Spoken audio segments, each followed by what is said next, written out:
Right, so we want to find the slope of the secant line between these 2 points.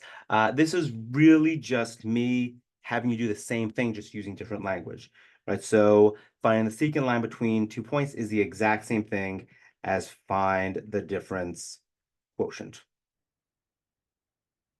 So none of these questions should be any different than the ones above, except for maybe this last one, because it's kind of like a different way that we attack this one.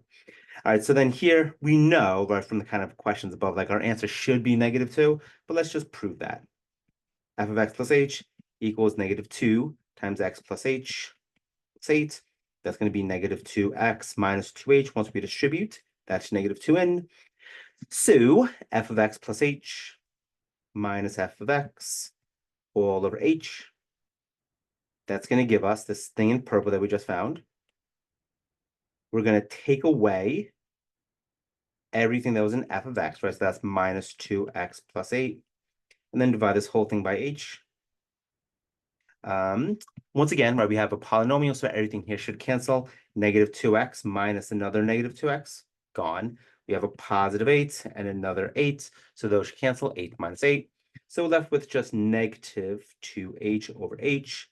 We can cancel those h's, and just like we expected, we got a slope of -2 because that was the slope of the line. All right, so in this one, this is going to be pretty similar to the one that's above it. We have a squared term, so f of x plus h. We're going to get an x plus h whole thing squared plus 5 times x plus h plus 7. When I expand out x plus h squared, remember we actually have to do x plus h times x plus h. So if I do that, I'm going to get x squared plus 2xh plus h squared. When I distribute my 5, that's a really weird distribute, I'm going to get a 5x plus 5h plus that 7 that's out there in the end. So my difference quotient, f of x plus h minus f of x, all over h, it's going to be what we just found, minus f of x. Since we have a polynomial, we should know that everything in f of x is going to cancel. And dividing by h. And so once again, we have an x squared, and we can cancel out that x squared. We have a 5x minus 5x. We have a 7 minus 7. So I'm left with a 2xh plus h squared plus a 5h all over h. If we want, we can factor the greatest common factor of h out to get something like that. And then cancel out our h's. And we'll get a difference quotient of 2x plus h plus 5. And then finally, this last one, just different, right? It's not a polynomial anymore, it's a rational function. So let me do what I've been doing first. F of x plus h, nothing crazy. Just gonna replace every x with x plus h. That's gonna be 2 over x plus h. So then when we set up our difference quotient, still nothing weird or new. We don't have a new difference quotient when we work with rational functions. And so my f of x plus h is what I just found, this 2 over x plus h. I'm subtracting off f of x, so I'm taking away minus 2x, and I'm still dividing everything by h. So the difference here is that now in my numerator, I have a rational function, think a fraction minus another fraction. Well, if I have a fraction minus a fraction, I need to have least common denominators before I can do anything with them.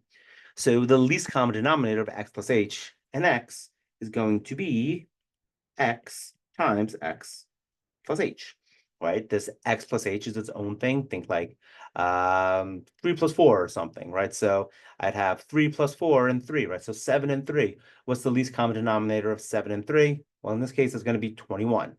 3 times 7.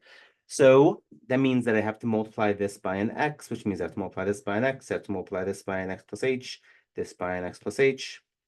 So since I now have a common denominator, I'm going to have a 2x minus 2x plus h over x times x plus h. And then I'm still dividing everything here by h. All right, so now I'm not going to touch this denominator, just leave that as it is, although you're more than welcome to x squared plus xh. The reason I'm not doing anything is because, well, not my first time doing these sort of questions.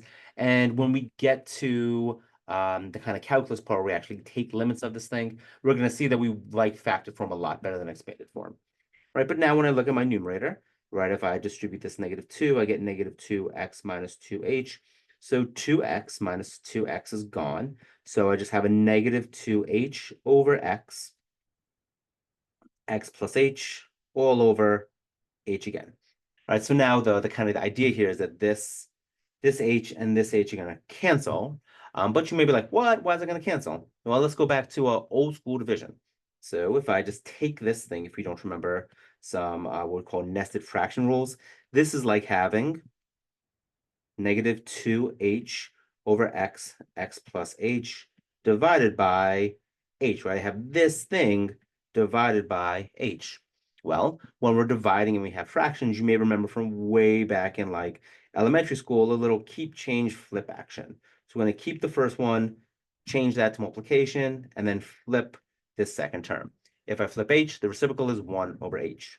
So now this h here and this h there cancel, right? We're multiplying, one's the numerator, one's the denominator, poof, it's gone.